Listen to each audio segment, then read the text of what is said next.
Halo semuanya, saya Emanuel Swedenborg. Meskipun sudah lebih dari 2 abad sejak saya meninggalkan dunia ini, itu tidak menghentikan saya untuk membagikan karya-karya saya kepada kalian yang sopan dan cerdas. Dengan rahmat Tuhan, saya belajar dari pengalaman dan perenungan bahwa kebahagiaan seringkali disalahpahami. Banyak yang percaya bahwa kebahagiaan dapat ditemukan dalam kenyamanan, kesenangan, kehormatan, dan kekayaan. Tetapi hal-hal ini, jika terpisah dari tujuan yang lebih tinggi, bukanlah kebahagiaan itu sendiri, melainkan hanya bentuk luar yang seringkali sementara, kadang menipu, dan seringkali merusak. Kebahagiaan sejati tidak datang dari apa yang kamu miliki, tetapi dari apa yang kamu cintai. Bukan dari apa yang kamu nikmati secara lahiriah, tetapi dari tujuan yang kamu curahkan dalam hidupmu.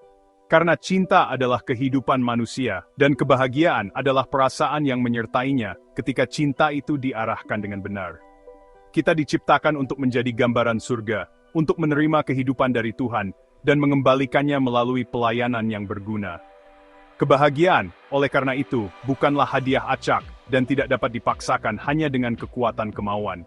Sebaliknya, kebahagiaan secara alami muncul dari kualitas cinta seseorang dan kebenaran yang menuntun cinta itu. Kebahagiaan, oleh karena itu, tidak terpisah dari kebijaksanaan, dan kebijaksanaan terhubung dengan kehidupan perbuatan baik. Pikirkan orang-orang yang melihat seluruh kebahagiaan mereka hanya dalam kesenangan tubuh. Kegembiraan mereka menyala sesaat, lalu menghilang, meninggalkan kekosongan atau keinginan yang kuat. Pikirkan orang-orang yang mencari kebahagiaan dalam kekayaan atau kehormatan. Kebahagiaan mereka bergantung pada perbandingan, persaingan, dan ketakutan akan kehilangan. Kebahagiaan ini bersifat eksternal, kebetulan, dan rapuh. Ini bukan milik jiwa, melainkan milik keadaan. Dan apapun yang bergantung pada keadaan, pada dasarnya, tidak dapat bertahan lama. Kebahagiaan di surga berbeda, kebahagiaan itu bersifat internal, damai, dan permanen, bahkan ketika keadaan eksternal berubah. Kebahagiaan itu berasal dari melakukan kebaikan demi kebaikan, dan memahami kebenaran demi kebenaran. Mereka yang memiliki kebahagiaan ini, tidak mencarinya secara langsung, karena kebahagiaan bukanlah tujuan hidup, tetapi kebahagiaan itu menyertai mereka saat mereka hidup dengan benar. Kegembiraan surga adalah kegembiraan melayani.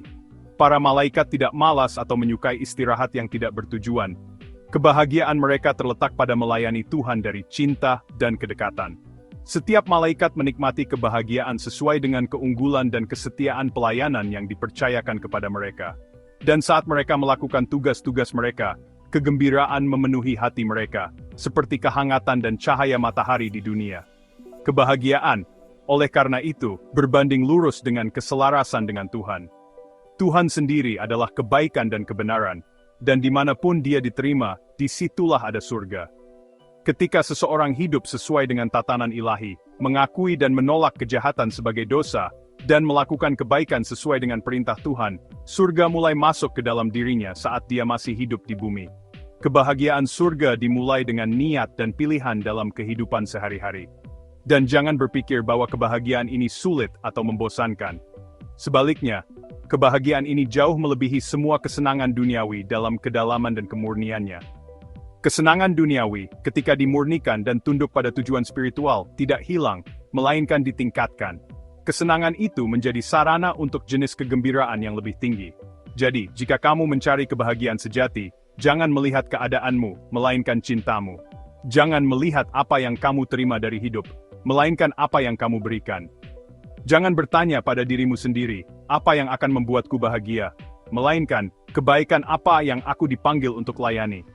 Dalam pemikiran inilah terletak rahasia yang telah lama dicari dunia, tetapi jarang ditemukan. Karena kebahagiaan tidak dipegang, melainkan dibagikan. Kebahagiaan tidak dipaksakan, melainkan diterima. Dan kebahagiaan itu hanya dapat diterima ketika selaras dengan tujuan ilahi, ketika cinta dan kebijaksanaan dapat berkembang demi kebaikan semua. Seorang bijak pernah berkata, kebahagiaan adalah tujuan dan maksud keberadaan kita. Jika kita mengikuti jalan ini juga adalah tujuan kita. Jalan ini adalah kebaikan, kejujuran, kesetiaan, kesalehan, dan ketaatan pada semua perintah Tuhan. Ingat, saya membuat situs web saya di swedenborg.netlifi.app.